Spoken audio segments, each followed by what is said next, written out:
Hi, everybody. I keep thinking I'm smelling cutting oil, but I'm smelling the new vinyl and the adhesive and such. It smells like my uncle's machine shop.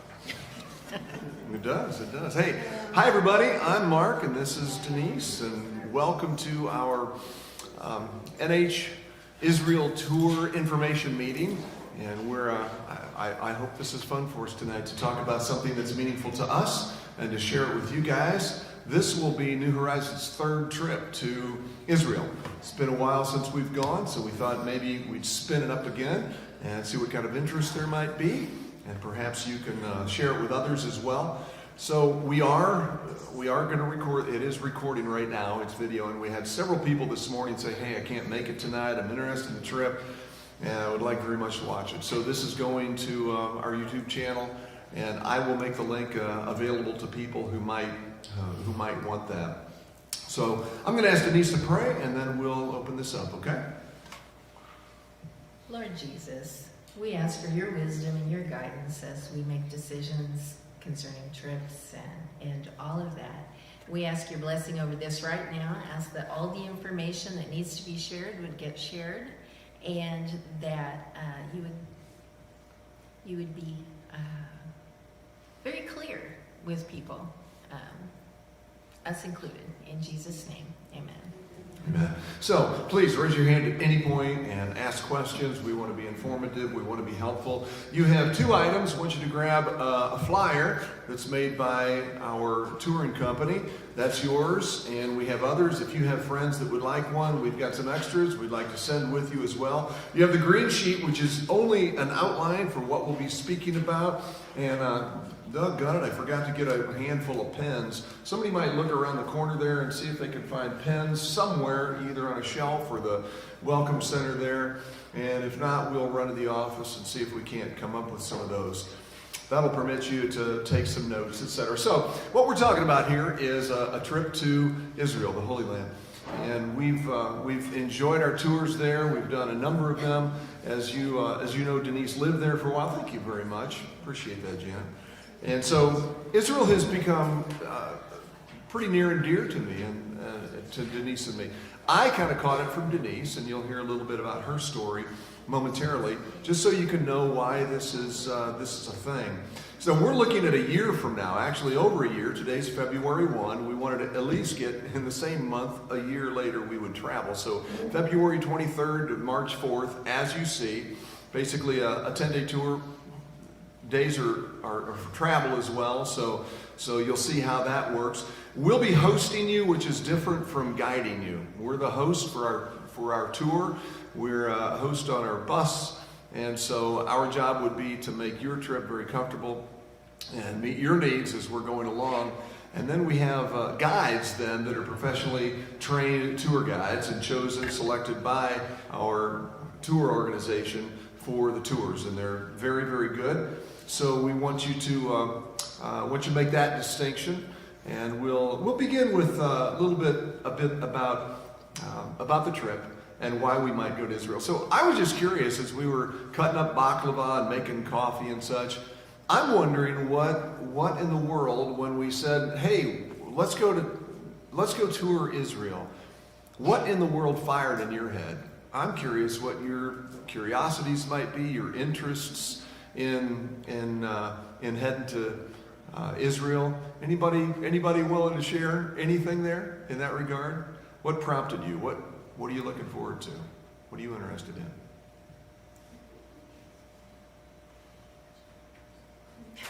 The room went silent. I'll share. Sure. So I felt when you first mentioned this, the beginning of last year, I thought, nope, not something I could probably afford to do or really want to do, because I don't want to travel out of the country, and that just doesn't sound like a lot of fun to me. And then, I didn't think any more about it. And then Christmas time came around, and you mentioned it again, and oh my gosh, the Holy Spirit jogged my heart, and I'm like, no, God, not me. You're not talking to me. And he's like, oh, yes, I am. And I'm like, but I can't afford a trip like that. He's like, don't I always tell take care of you, I will make a way, and there will be a way, so. Well, that's wonderful, Lisa. So it sounds like you're going out of obedience. Yes. Kicking and screaming if it has to. Yeah. What you got, Sue? The last trip that y'all took, I came and prayed with you guys before you left. Oh, And then when you came back, I heard the stories. And I know somebody else who's been as well. And just everybody says just how real it makes the things that you're reading in life. And that's what I'm saying. great. I like that. Others? Yes? I've been waiting because the last 2 or 3 trips I was teaching at the time, and so couldn't get the time off to go. So I was excited when it came up. That's great. Well, I'm glad it came up again. Number 1 on my bucket list. Good for you. Good deal. Make it happen. Well, you know my love of shoes. What's that? You know my love of shoes. Yes. Shoes. I've always wanted to do this anyway, but just the idea of my sandals walking where Jesus is walking. It's pretty cool. It's overcoming. God love you. Yeah. That's pretty cool. Yeah. I mean, isn't it neat that we have a Savior that came to earth? This isn't, far, far away, long, long ago. This is real. And Christ, the Son of God, walked the earth, and we can go to the place where he was. That's cool stuff. Well, I saw a hand. Jorge. I'm closely related to 2 people who went last time, and they had an absolutely fantastic time. So I'd stay home and watch the kids remodel the bathroom.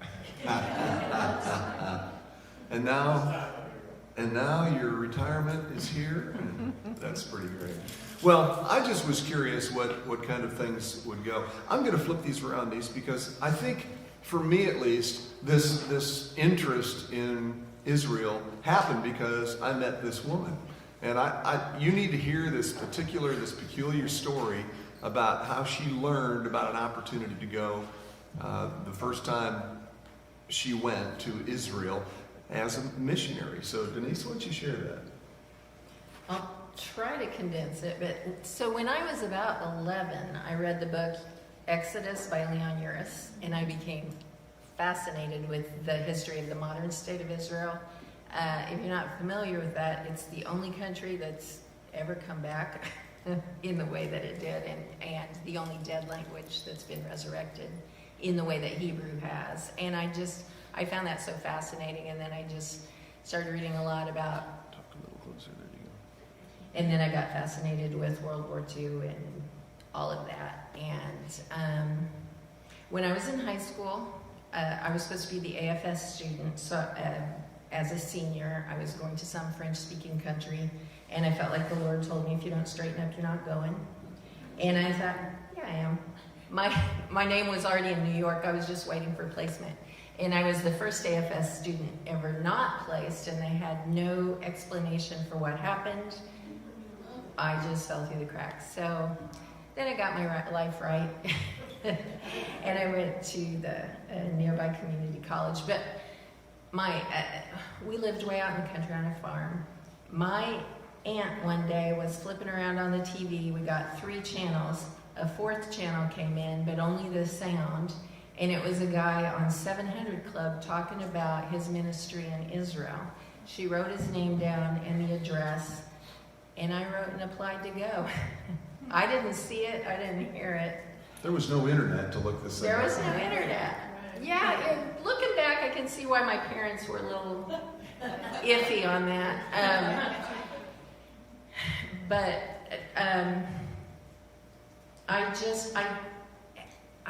I don't know why I love Israel the way I do, or why I became so fascinated, but I've always prayed for the peace of Jerusalem and been very fascinated with the whole thing. And then I was accepted to go to this program. It's called Project Kibbutz. A kibbutz is a communal farm really in places in Israel. It was the only way to settle those areas. It's socialist. It came, I think the idea came from the communists in Russia. I think a lot of Jews came out of Russia and started these socialistic farms. There are also farms called moshav. But a kibbutz, everyone owns it, everyone shares. You all get the same amount of money. It's all the same. And they take in volunteers. So I lived on a kibbutz for a little over a year with a group of other Christians. They knew we were Christian. Part of what my heart was, a lot of the people on my kibbutz, they'd come out of concentration camps, or they were descendants, and their parents lived there too. And they'd never met a Christian, maybe who acted like one. And so just to go there and say, what you've experienced before is not Christ-like, and to just be part of the culture. We worked like they worked. We were assigned a family. I had a grandmother and grandfather, and I celebrated all the holidays with them. And if you've ever met Christine, my English friend that comes sometimes, she was my roommate there. And it certainly, it changed my life. I grew up a lot. I'd never been off the farm ever. My first time on a plane was to go to Israel. And, there were hostilities while we were there. It was during the rise of Hezbollah in 82. And what am I missing here? There's a lot. I mean, it's a lot to tell, and there are many, many stories. But to actually, and probably as regards to the tour, just to be in that place and to see the things I got to see. One of the things they did, they took us on camping trips all over Israel. So, and at that time, Israel still had the Sinai, so we could even go down into the Sinai Desert and all over and swim in the Jordan. And, one of the headwaters of the Jordan was in my kibbutz. I was on kibbutz Hagoshrim, which is in the north near Kiryat Shmona, which most recently, it was all evacuated during the bombing in the north. But that's over. But from my room every day, I could see Mount Hermon. In the Psalms, it talks about they call it Mount Hermon, is actually how it's pronounced, but it's the only snow in Israel. It is tall enough to have snow on it at certain seasons. And I don't know, it changed me. So we knew each other about 5 months before Denise left. Yeah. And then we wrote for 13 months as she was gone. Got to know each other. But at that point, churches were not making tours to Israel. It was not the industry that it is now. And I'd never heard of anybody going to Israel. So I was a brand new Christ follower, and I didn't see the biblical connection as much, because Denise was going there for the current culture, for the current day people, for the living nation of Israel. And so we've always kind of had a heart for that and the people of Israel, prior to just looking at stuff that's 2,000 to 3,000 years old. It's a living piece of history. And so, yes, there are all those sites that we will see, but there are all the people walking around. It's the convergence of the three Abrahamic faiths. It's Jewish, it's Christian, and it's Muslim, all living right there. And as we know, as long as we've been alive, it became a state in 48, or it became a nation in 48. So, not all of us were here then, but it's always been kind of in the center of the news stories. Even today, it's like it never leaves the news. It's this hotbed for humanity. We emerged from that, and it continues to be a pulse rate for the rest of the world. So there's that very living history that I think is so fascinating, plus all the sights and sounds. I was speaking with, I guess I was speaking with John. Where's John? John, there. And he mentioned in the booth, he said, we're looking to go to Israel with y'all. And I said, John, I can't think of perhaps one thing that is a greater investment in your God walk than to go to Israel. And the idea being that when you do so, all of a sudden it's like the pages of Scripture become three-dimensional. And when you hear the story of Jesus speaking from the synagogue in Nazareth, we're going to go and stand on those tiles, you know. When Jesus is teaching on the teaching steps at the Temple Mount, we're going to be seated on those newly excavated stairs. And that's part of the fun too, because every time we go, they've uncovered something else. And there's a new excavation, there's a new historic finding such. Do you have something there? Go ahead. Yeah, to Beth's point, when you're there, you see how small it is, and it's like, oh, yeah, this is the only place that particular happening could have happened. It's described very well, you know, it's, so you know, like the teaching steps, for example. They know where the temple was. They've, you know, recently found those steps. They knew they were there. They just hadn't excavated them, and now you can stand there, you know. Or where he was beaten, which is, I don't know, called the Lithostratus. I guess it's Latin or something. I don't know. But you're on the pavement where he bled. They've excavated to that point, and when you're actually there, you know, they explain this is the floor of the Fortress Antonia. You know, this is it. There isn't another spot. They know. The archaeologists have dug it up, and I think that, you know, it just gives a new life to the things you've read and the things you've heard. Lithostrata, because litho, like lithographic, like writing. The King's Game is etched into the tiles, and the King's Game was like a big pizza with slices, and they would throw dice on that, and that would tell them what to do to humiliate the prisoner. Put a crown of thorns on them, dress them in a robe, etc. Those kinds of things. It was a game. It was a game they played. Caiaphas' castle. Jesus was taken from the Garden of Gethsemane, which is still there, and the trees are 2,000 and 3,000 years old, which means Jesus sat under those trees, down through the valley and into Caiaphas's palace where he was tried, and a dungeon where Jesus was kept. These are just magnificent things. So it truly is to go and experience that. One of my favorite experiences in the world is when we're in Galilee. The hotel that we typically stay in, we'll find out, but the only place we've stayed in Galilee many, many times is like Route 45 goes in front of the hotel, and on the other side of Route 45 is the bloomin' Sea of Galilee.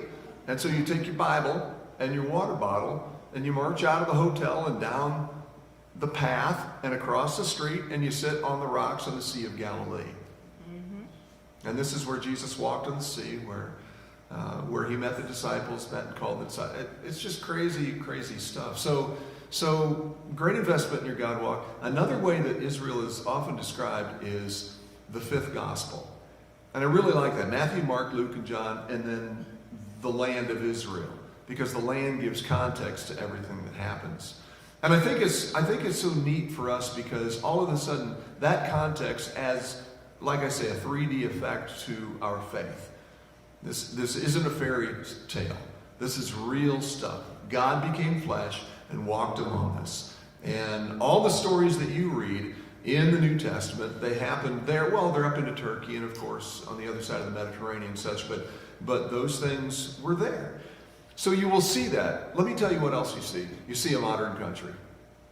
They've got telephones and internets and running water and BMWs, and we'll be in the old city, but there's a modern city as well, where international commerce takes place, where people fly into Tel Aviv and make big business deals and all of that. And you'll see people everywhere because it's where they live. This is their livelihood, and they're doing their thing, you know. And you'll also see tourists out the wazoo. Almost too many tourists. You will be among them. But these are fellow Christ followers. And they're on these big honking tour buses. And there's this industry going through.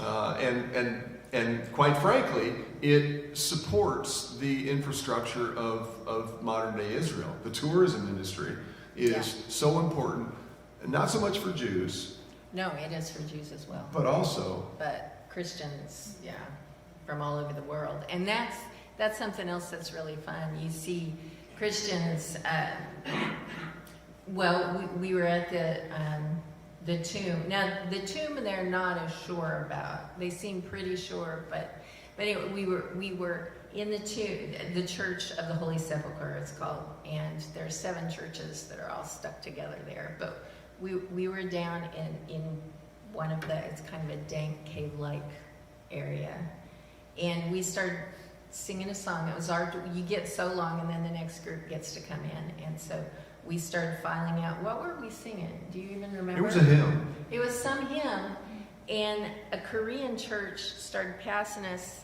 and they started singing in Korean as we sang in English the same hymn.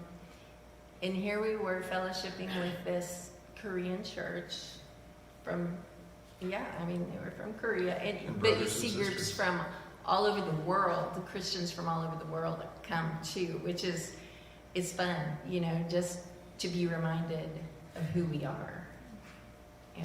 So it's fascinating, just a Yeah. fascinating place, both historically and modern day, biblically, and all those kinds of things. So there's that. We thought that would be a good start for us.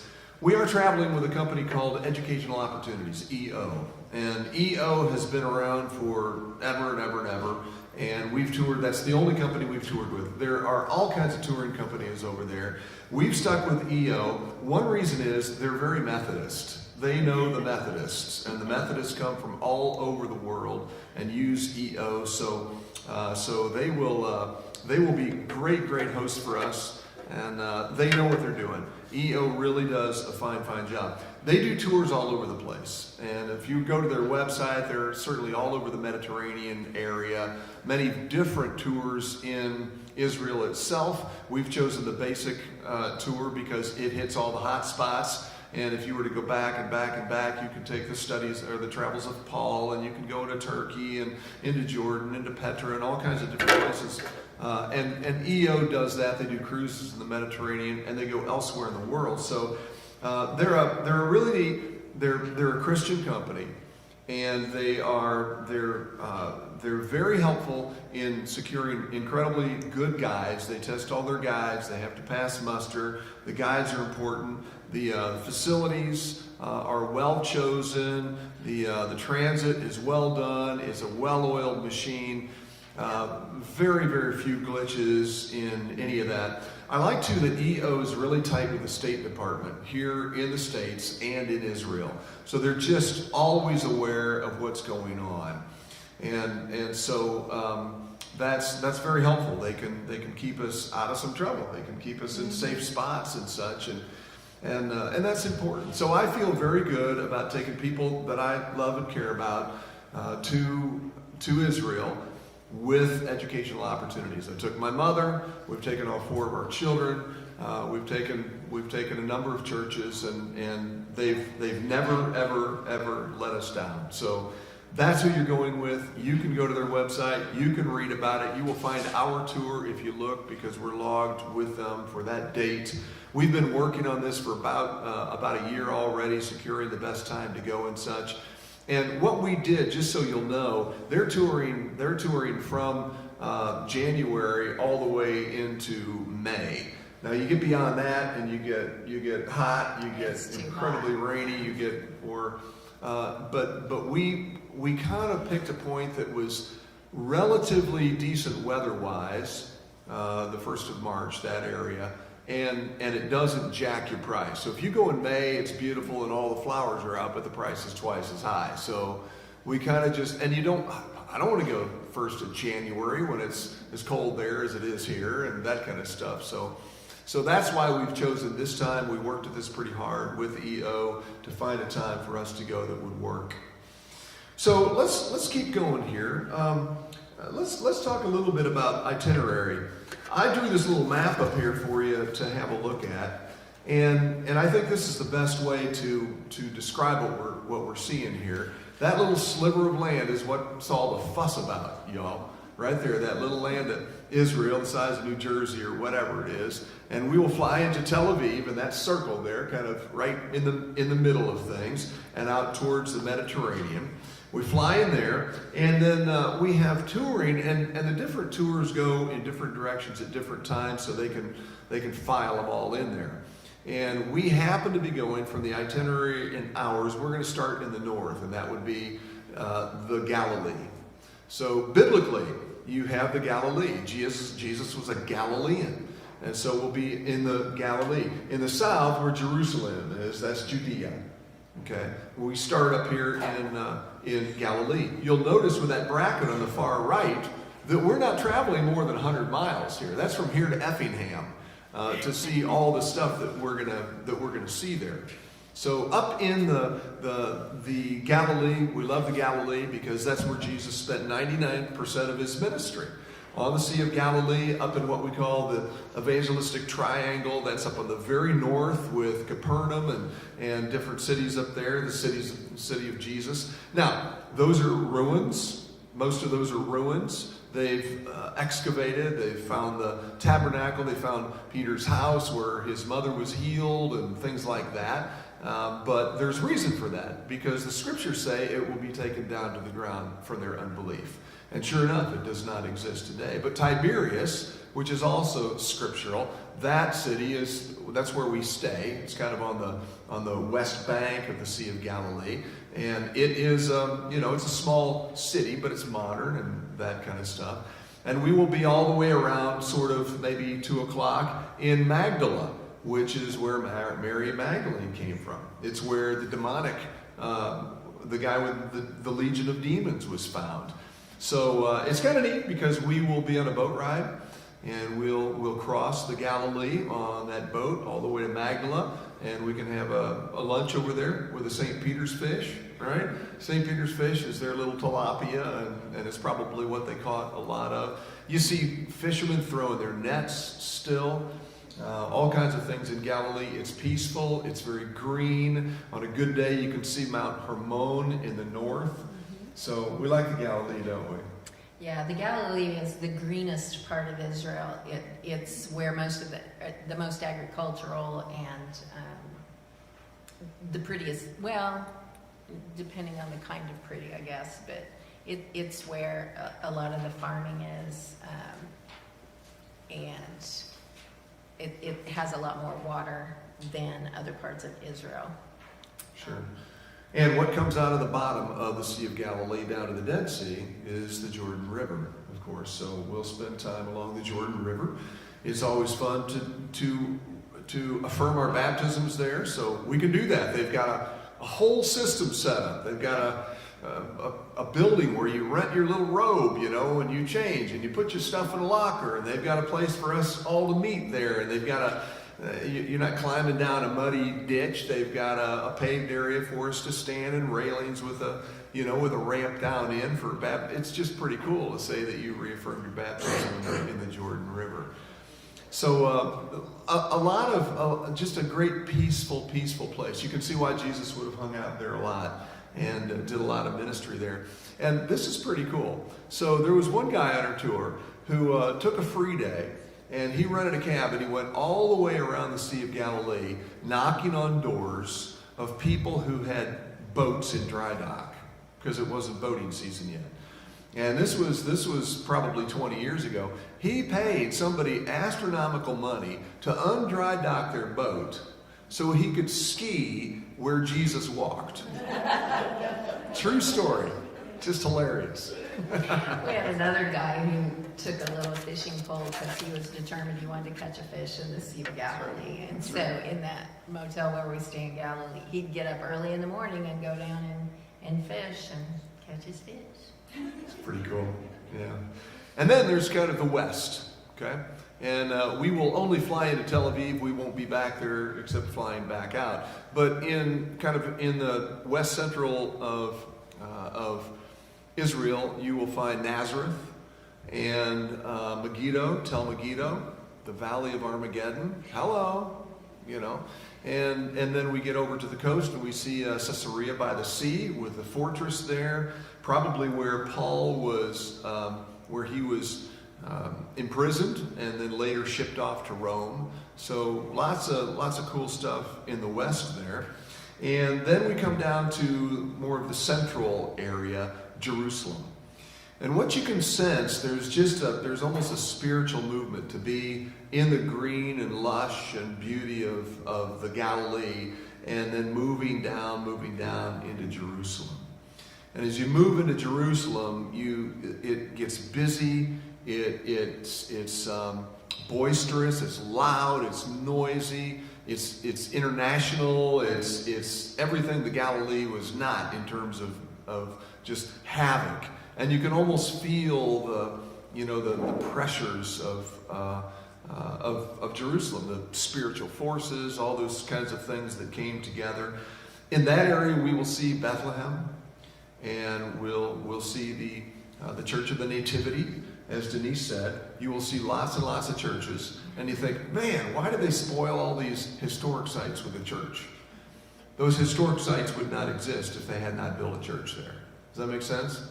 They'd have been bulldozed and they'd build a motel or whatever. So we're glad they're there. Now, there are all kinds of denominations that own that. As Denise said, here is the Church of the Nativity, okay, which in Bethlehem, this signifies the birth of Christ.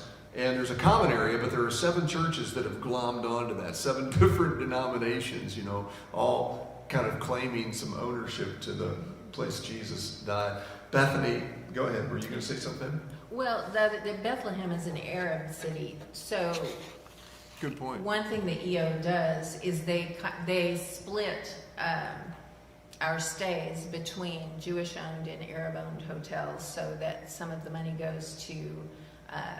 It's mostly Arab Christians that run the motels, but like in the Galilee, it's mostly Jewish. But some of the cities we'll go to that are Arab. Nazareth is an Arab city. Bethlehem is an Arab city. Of course, Jerusalem is in, I don't know if it's actual quarters, but there's the Arab quarter, the Jewish quarter, the Armenian quarter, and the Christian quarter, they call them. And so there are different parts of the cities that have historically been lived in by the different people groups. But they do try to, so when we go to Bethlehem, the olive wood you buy there, will support like the Christian, they're Israeli, some are and some aren't, depending on where they are, if they're in the West Bank or if they're in Israel. There are a lot of Arabs who are Israelis. They are citizens of the state of Israel. And then, the West Bank and Gaza, it's governed differently. Sorry. Denise made a good point. We hear of the Jews, we hear of the Arabs.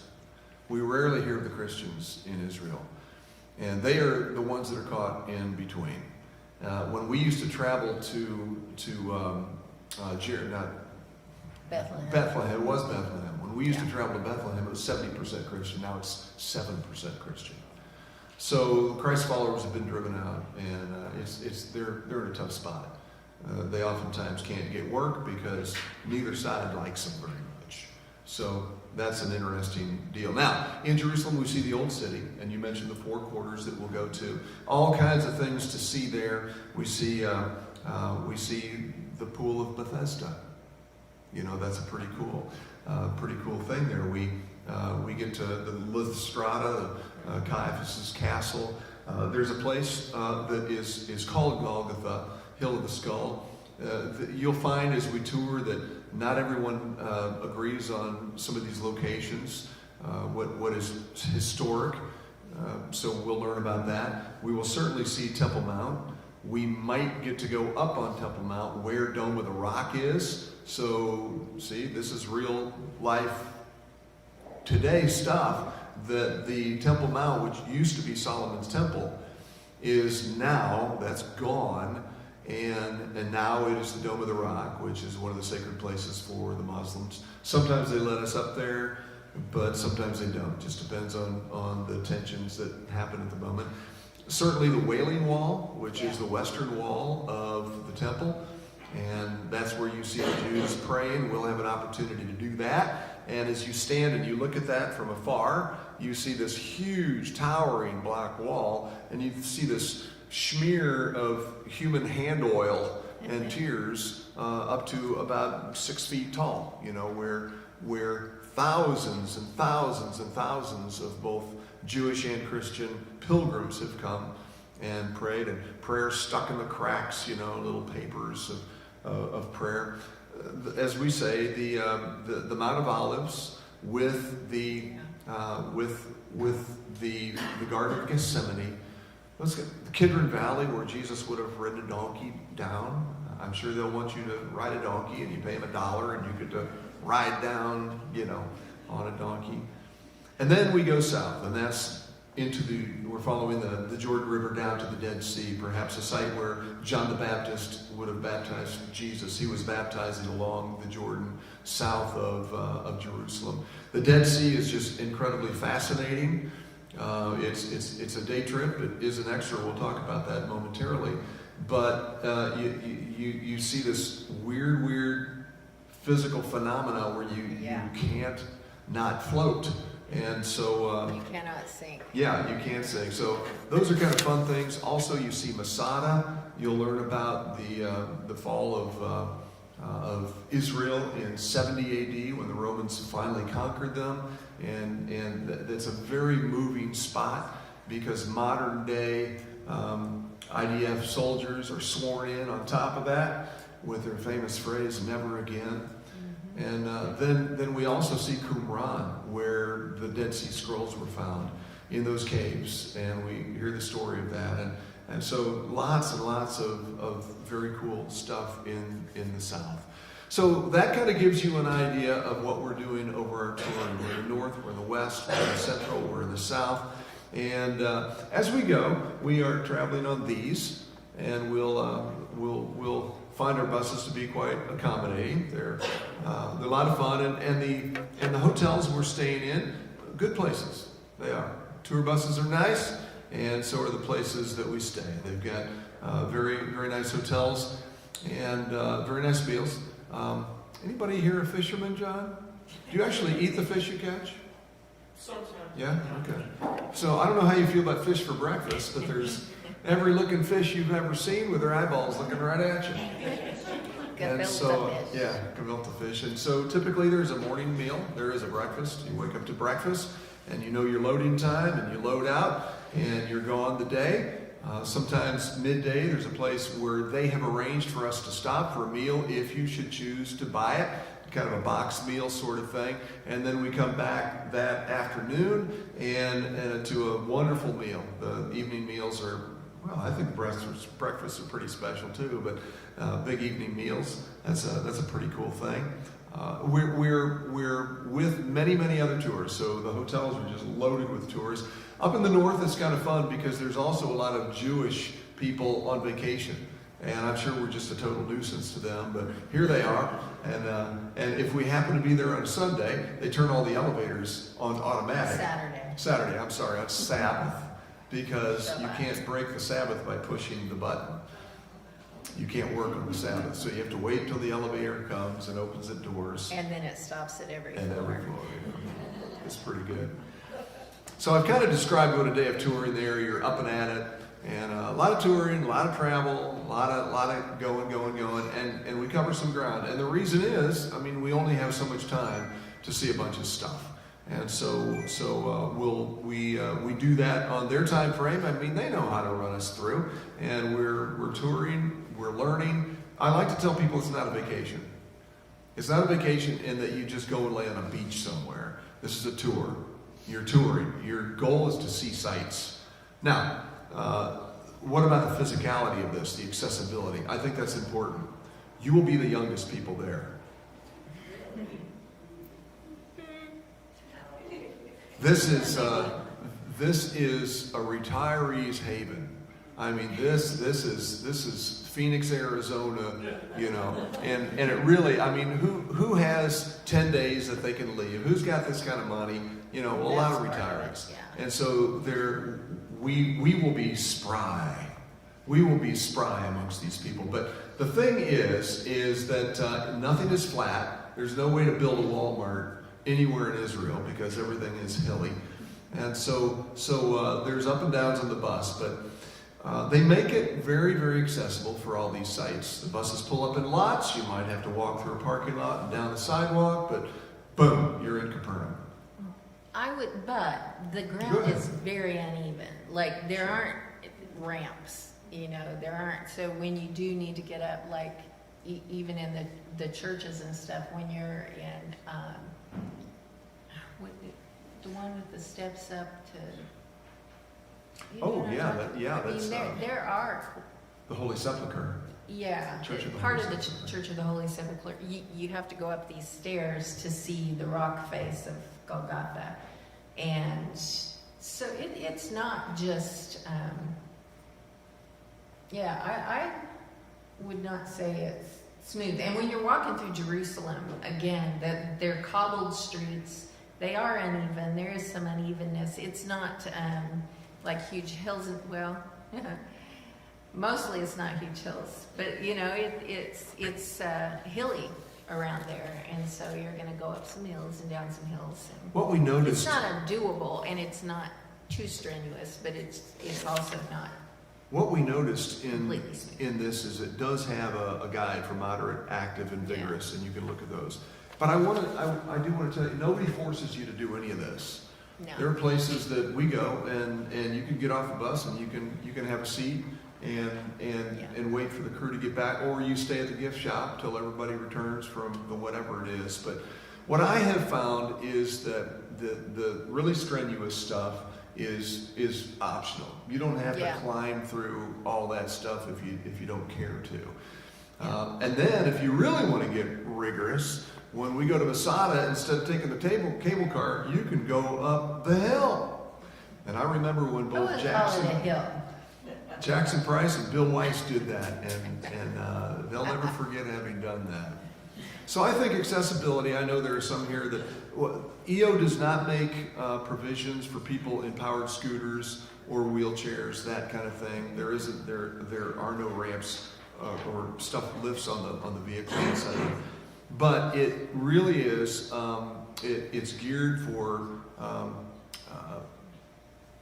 some senior folk.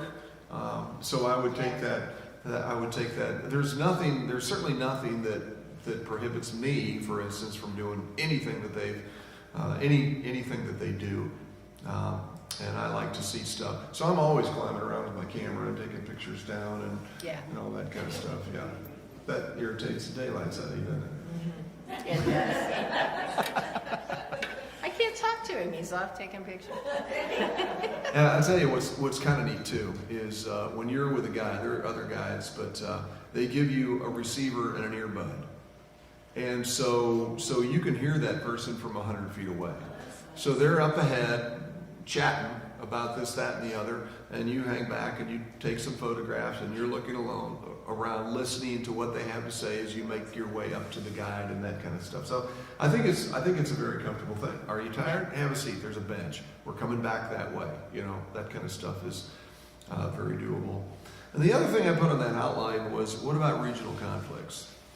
And that is certainly a situation. That's certainly a situation. You never know when something's going to erupt up there. What we have discovered, however, is that much of that is very, very localized.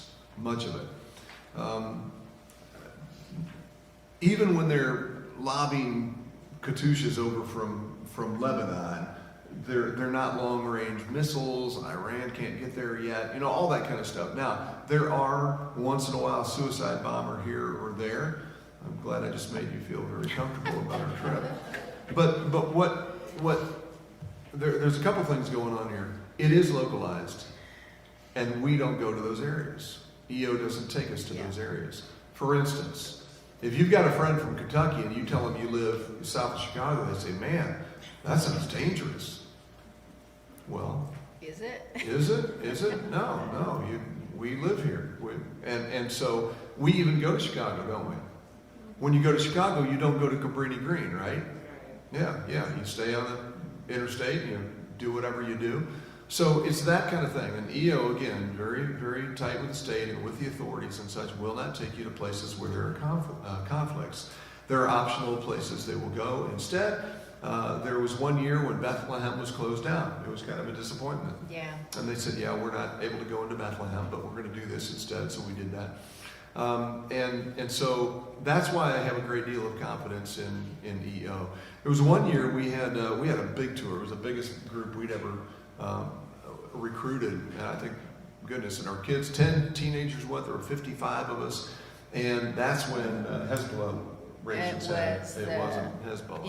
Intifada. Yeah. 2000? Something like that. And that, and they said, but you can still come. Well, we lost half our group, but we didn't have any issues. They kept us out of those areas and such. Now, this is kind of fun. We don't get to do this anymore, but we somehow caused our paths to cross with a Christian ministry in Jerusalem. And they were living undercover, and he grew a long beard, so he looked very, very Semitic. And they were working with drug addicts and discipleship in a surrounding area of Jerusalem. They were picking up all these immigrants that were coming from Poland, and they were alcoholics, and they were Russia. They were Russian Jews, and they were rehabilitating them. And so we for several trips, we actually kind of it was fun because it was illegal. We were sneaking in our luggage and such supplies for these missionaries and gifts for their children. And I remember one night he came with a van, and we loaded 10 men in this little bitty van that was designed for 5. And we drove these streets in the black of night to get near Rachel's tomb, which is a very hot spot Arab area. Yeah. And we went into their home and met some of their folk and we're in their bomb shelter with them where they meet and such. So we don't go in those areas. That was just for fun because I'd never done anything like that. But the other thing going for you is that no one wants to harm tourists because that hurts everybody. And so if a tour bus was attacked, that stops the tours, which takes money out of your family or takes food out of your family's mouth. So it's an industry. Even the terrorists don't disturb the industry because it's feeding their family, etc. So I don't know if that makes you feel more comfortable about it, but just know that we're not tiptoeing through landmines. We're not in those areas where I feel very, very, very secure with the security and educational opportunities. Yeah, I would add that one time we were there and our bus stopped and we were asking why, because they would tell us, we didn't announce it to the bus, but Because we were hosts. they would fill us in on what was going on. And the bus stopped and we were waiting to go into this one area, and they said, yeah, there's going to be what did they call, I don't even remember. There was going to be a stoning, there was going to be the but they were waiting for the news. It was a photo op. Yeah, they were waiting for the news cameras to get there so they could take their pictures of the angry people throwing their rocks. And then once it was over, we were going in. So some of it is that. Some of what you're hearing is just photo ops. It's not all like it is. For the first year after I came home, I just shouted at the news every night. But it's not represented well here. And it is not, you are not seeing really what's going on. And the other thing I would ask, what you'll see, they built some walls between, in various places. They built those walls, and when they built them, and the Palestinians had to go through checkpoints and that sort of thing, the suicide bombings dropped by 99%. That also doesn't get in the news, but they are very good at security in those sorts of things. Now and then something gets through, but generally it's against the Jewish people, not against, they're not going for tour groups, they're going, you know, for Jews. So we're gonna go, took my mom, took our kids, Yep. etc. Some travel stuff here, because you need to know this. We are departing ORD, O'Hare, and we'll fly to Tel Aviv. Sometimes that's a nonstop, sometimes that stops in New York or elsewhere, and they take care of all of this. This is the one wonderful thing about EO. They meet you at O'Hare. They've got your badges, and then they meet you on the other end and take you here and take you there, and they cover all that, and they get all your luggage, and everything is treated very, very well.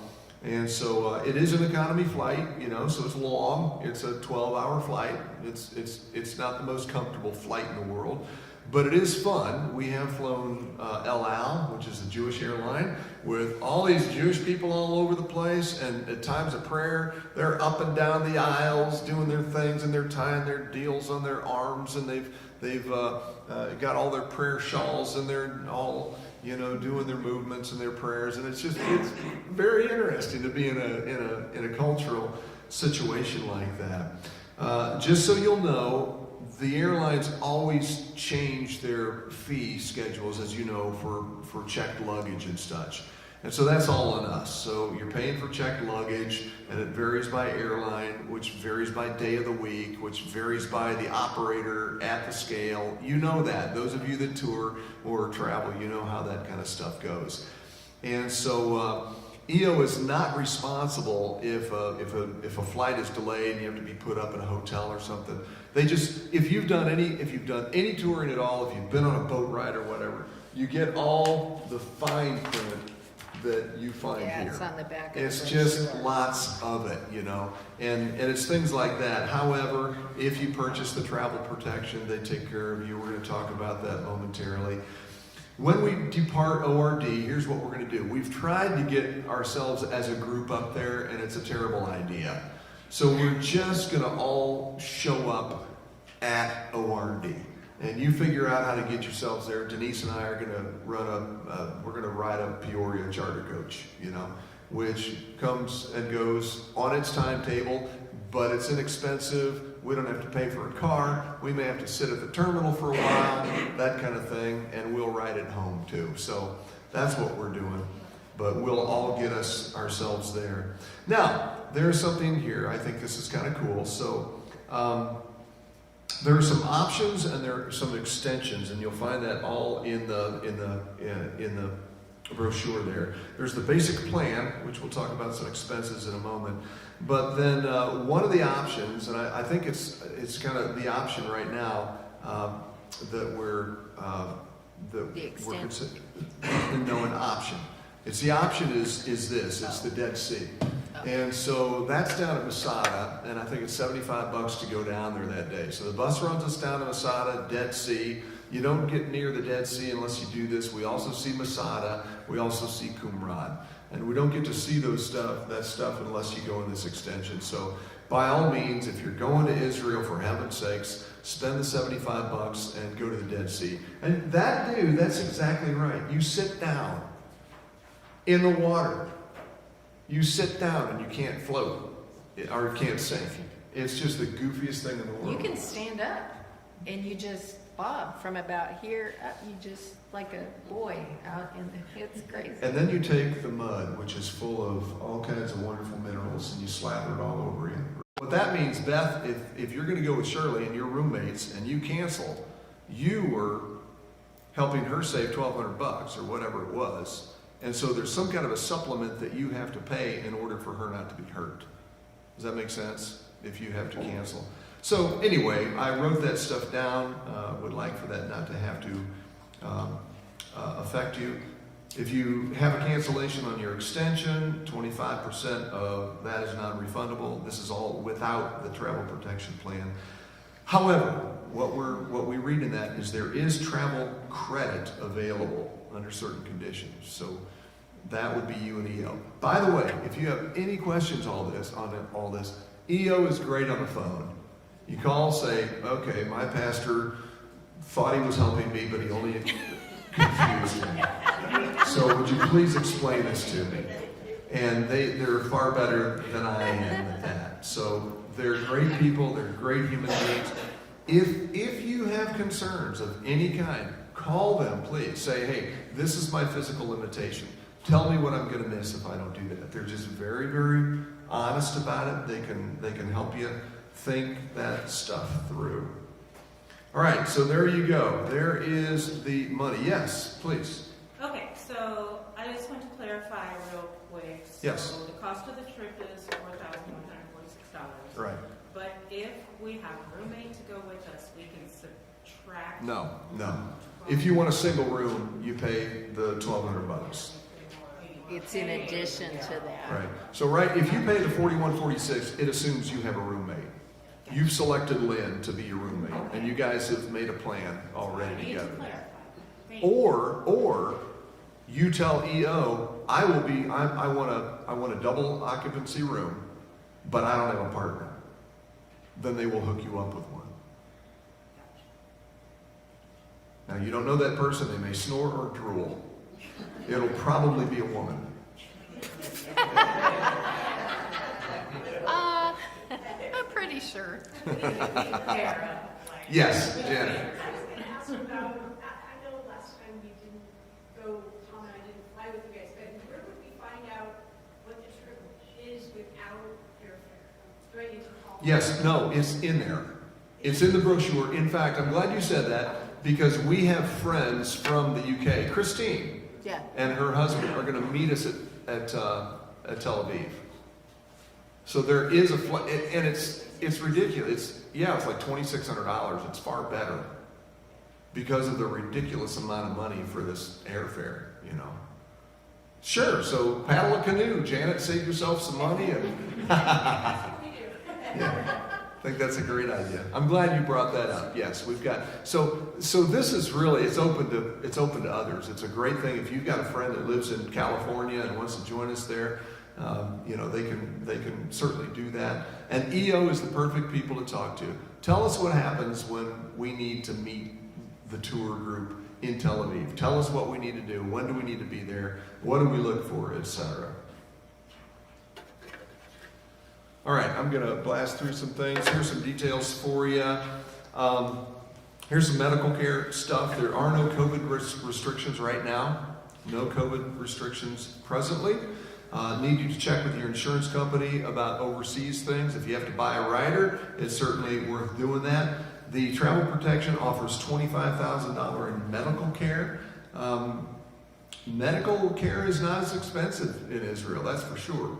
But I don't think $25,000 will cover a triple bypass, but it may cover your hip. I don't know about those things. That's something for you to consider there. And so there is a fit travel statement that we will sign. And it means that we're in good health, we're able to walk, we're able to travel, we're not in a wheelchair, we're not dealing with that kind of stuff. And that will come with a registration process. That's just Scouts Honor stuff. CPAP machines. I'm sure there are some in the crowd here. They would like to know ahead of time so they can get you distilled water. There you go. That was that note. Okay, great. I cannot promise you that on the Mardi Gras trip, but yes, on this one, yes. We have a whole room full of CPAP guys. So, your passport. Your passport must be presented by October 31st. So passport to their office, and any later than that, it can change fees. So we'll talk about this in the next step in just a second. This is kind of my sense as a Christ follower. Get your passport anyway, because you never know when God's going to call you to do something that requires a passport. And anymore, you can't even go to Canada without a passport. So if you don't have a passport, they're not hugely expensive. It's time to just jump on it. Go get your passport, get her rolling. We think we've got enough time left on ours. We're going to check that. We've got to look in the dresser drawer and see if we can do that. We think we're good at 29, so we're going to. The other thing to notice, and those of you that travel internationally, you might know this. your passport has to have 6 months before, I think it's 6 months before expiration if you're going to travel. So this is in February, but if your passport is going to die in August, you're going to need to get that reviewed or renewed before they'll let you travel. That's just an airline thing. So there's your passport. Documentation. Has anybody done the electronic travel authorization stuff? Anybody here done that? Because we have not. This is new for us, so we'll have to look into that. It's it's becoming more and more common. Did somebody? Global entry and three-sector. This? It's something to do with European travel. Something to do with European travel. Yes. We need to It's check all into new. it. Yeah. It started January 1st, I think. Yeah. It's a new. What's that, Sue? Not the new stuff, no. Yeah. So we're going to have to. We had to do with COVID and. Yeah.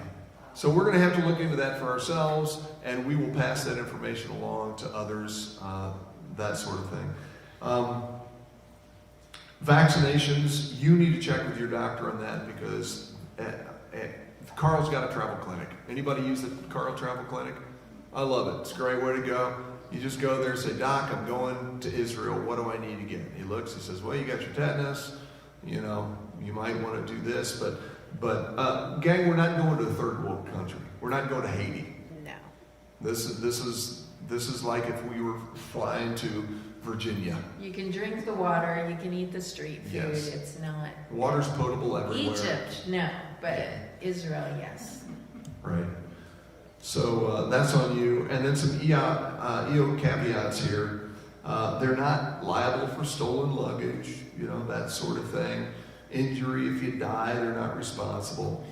But the travel expense protection covers some of that stuff as well. So that's just standard travel stuff. Next steps. Let me run through this, and then we'll take some questions here. Do want you to be prayerful about going. Would like you to invite friends if there are people that you know from New Horizon or family members. We've already heard of some of that. Get your passport right away. I think we ought to all have that anyway. The registration with a $300 deposit, and then you'll want to pay in full and according to that schedule. Then we will at some point have a prep meeting where we will talk about travel itself. We'll determine when that is. That's the weather, that's terrain, it's how to pack, and all those kinds of things. And we'll get together at some point, and then we'll go to Israel. So that's what we've got, friends. That's my spiel to all of us. There's our next steps. And let me do something. I'm going to have Denise.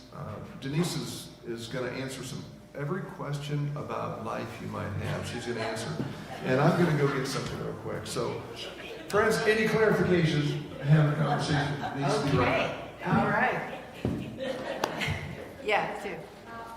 If they charge the surcharge for a credit card, what's a way to pay where they don't charge me? Will they accept a check without a surcharge? Yeah, I guess you just write a check. I mean, all I know is there's an extra charge, so I assume it's check.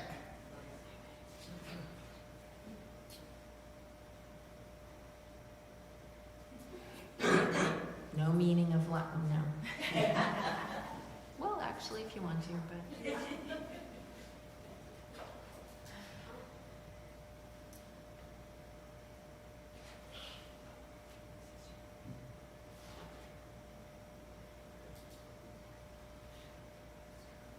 is the registration fee due?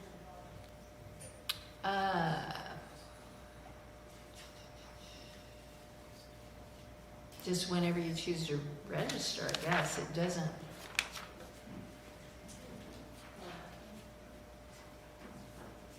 And where do you make the See, he said I could answer questions. Why did he say that? So you've done the Egypt extension? Yeah. And tell us a little about that, how long No, I was the only one who didn't eat an ice cube, so. It was amazing. So we went to there's a town on the border. It's called something different in Israel. Taba. Yeah, we stayed in the Taba Hilton. And actually, we ended up, we were in a hot tub there. I was with an Israeli general in the hot tub.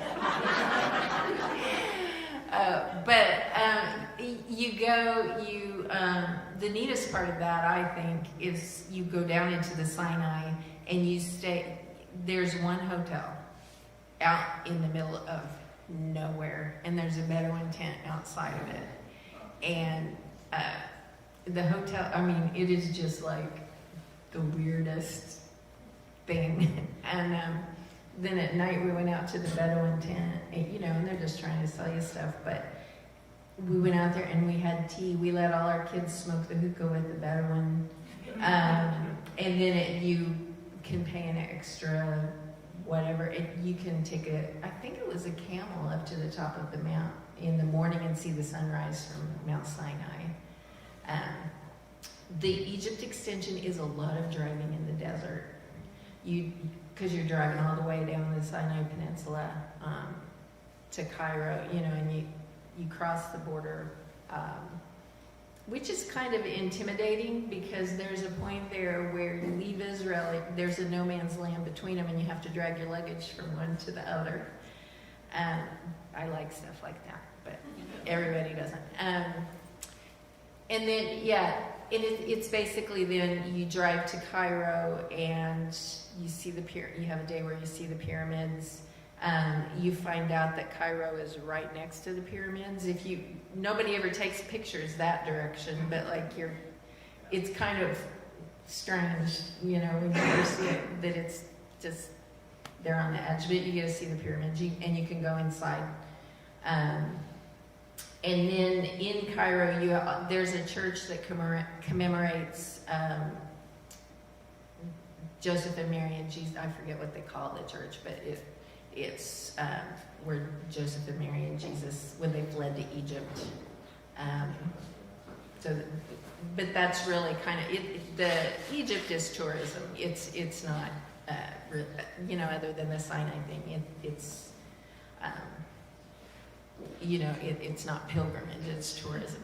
So do you get to walk up to the pyramids or? Yeah, you get to go around the base. We touched them on the outside, and then we went inside. There's nothing. The one we went, I guess we went in the Great Pyramid. It's just a long straight hall.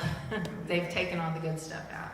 But you get to go to the Museum of Antiquities too. Was that you, George? Yes. My father was incredibly interested in pyramids and astronomy and all kinds of stuff, And so, as you know, the pyramid is covered with limestone that's been broken away and tumbles. So I picked up a piece of that limestone. And with my 35 millimeter camera at the base, I shot a picture up into the blue sky. It was the best photograph I'd ever taken. I got home, I framed it, and I put a piece of Velcro in that rock, and I stuck it on that frame. And it just thrilled him, and I have that since he passed. It's pretty cool. He was asking what else what the Egypt extension entailed. So there's also snorkeling in the Red Sea at the Taba. What's the? Eilat. It's Eilat, Taba. Yeah. That's the two cities. So there's snorkeling in the Red Sea, which is amazing. And then I was sick as a dog. Yeah. I couldn't go. He got some of the water. It was terrible. Do not eat the lettuce in Egypt. No fresh vegetables. Washed, yeah. Does that price, I don't see that it includes, or it doesn't reference the meals like the Israel part does. It's inclusive. Okay. It's your transportation. It's meal. Hey, this is crazy. Oh, that food. The food in Egypt is unflippin' It was Oh amazing. my word. And all their chefs everywhere with their big hats, and they're so proud of their food, and they dish it out. And I love the food that we have on this trip, because I like all that stuff. Yeah, that was good, but Egypt. I will tell you, the biggest disappointment is the Jews will not have milk. Yeah, it's kosher. And so their desserts are terrible. No, it's just you can't have ice cream after your meat dish, So Yeah, the Egyptians did not go by that. But the Egyptian hotels were nicer too. Tourism's a big, big deal Yeah. in Egypt. I'm, If I might, you guys, just from a kind of pastoral angle here, this really is a retreat setting. Those of you that have been know that there is along the way. We don't just see the sights and take a picture. It's devotional, and so you better believe when we're in the, at the Church of the Holy Sepulchre, that there isn't a time of devotion and prayer. When we're in the Garden of Gethsemane, why would we not sing and pray just as Jesus did?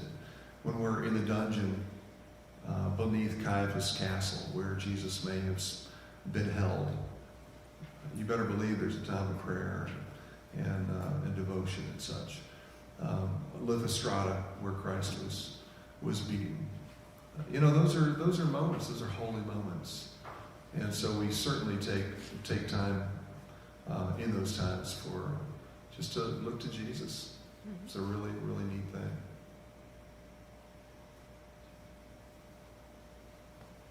Other questions? There is more baklava over there. Would love for you to have some before you leave. Just chat a little bit. And we love baklava. We like Mediterranean food, so this works really well for us. And we'll be around to answer any kind of questions you might have. And we're around.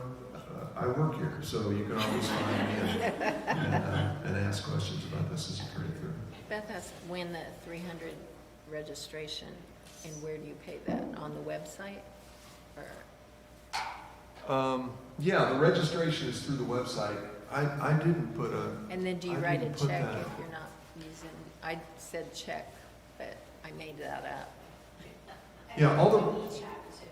I bet there's an e-chat, I'm guessing. Yeah, sure. I think you can do it online. I'm sure you can mail it too. But I didn't pull that data, did I? So you find it and you tell me, will you? It says www.eo.travel on the first. But are you finding when that $300 is due? Anybody? It just says registration. It just says registration. That's It it. didn't have a date. It does have March 23rd?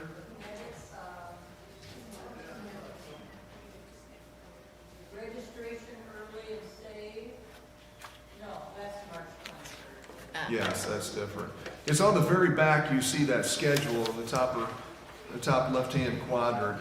It's simply saying initial deposit $300. Second deposit of $1,500 by 10/31. So I'm not seeing a date on that. That wouldn't be a bad.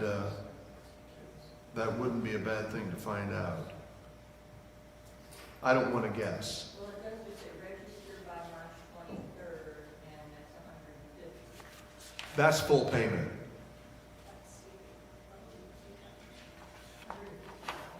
No. It says full deposit required, savings deducted from balance. Register early and save. Okay, so the full deposit, if you pay your full deposit by March 23rd, you'll save $150. Correct. So I would wonder if that's the $300 or if that's the $300 plus the $1,500. I need to find that out. I will find that out. That's why I passed this email thing around here, so I can blast you with answers to these questions. That's a good one. Initial deposit, $300 And that means that you will save $150 from your total. from the total amount. That's what it looks like. I was assuming that meant you had to fully pay by March 23rd to get that $150 off. But it does say underneath, I see that now, with the deposit. It's not specifying which deposit because it's calling. Yeah, they really Full register. deposit required, savings deducted from balance. So is the deposit the $300 or is the deposit? Yeah. Yeah, I think it's the 300 now, and then later you get the $150. Yeah. But if you look on the back, in the upper left, there's three things called deposit. We've got the initial deposit. I Initial, think it's the initial. and second, and full deposit. So that full deposit, is that what it's asking for that savings? No, this is registration. This is just But what registered. does this say? Oh, full deposit required. Full deposit. Okay, so the full deposit looks like it's not just the 300. I will clarify that, but that's what it looks like to me. The full deposit they're calling. That's what it says, full deposit Yeah. required. So, full deposit is 18, right? Yeah.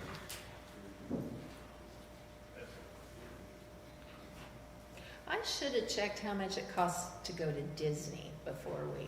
Because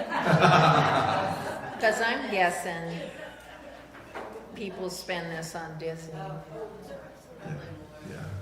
There was a travel agent asked me this. Gail Bickle is a travel agent. And she said, hey, I want to travel with you. I can't be here, so let me know. And she said, I'd like to know ballpark. She said, is this 5? Is this 10? What's it going to be? And I showed her, and she said, shoot, that's great. So apparently, people who tour think that's great. I think it's a Les Paul, so I don't have any sense of that. We good to go? I want to get you out. Access is coming in. We've got some baklava to eat. Father, thank you for an opportunity to share something that's been so meaningful to us. I thank you for Denise in my life who inspired this. I thank you, Father, for the nation of Israel now. In fact, we pray for the peace of Jerusalem. Lord, I thank you for this so peculiar and odd way that you've connected with planet Earth in the land of Israel. There's something there, God, for you to have placed your foot on that ground and called those people. So, Father, for us to entertain making this pilgrimage, I feel privileged. And Lord, I also feel that in our tribe, there's something about this. This is our homeland. God, I pray that you would lead and guide and provide. I know that's a tall order for a number of people that we know. And so we're asking, Lord, that perhaps you would bless us and permit us to take part in this tour. Father, thank you for every soul here. And we are eager to know Jesus better and better and better. And so we give ourselves to you for that, Lord. In Jesus' name, amen. Amen. Thanks, gang. Appreciate you being here.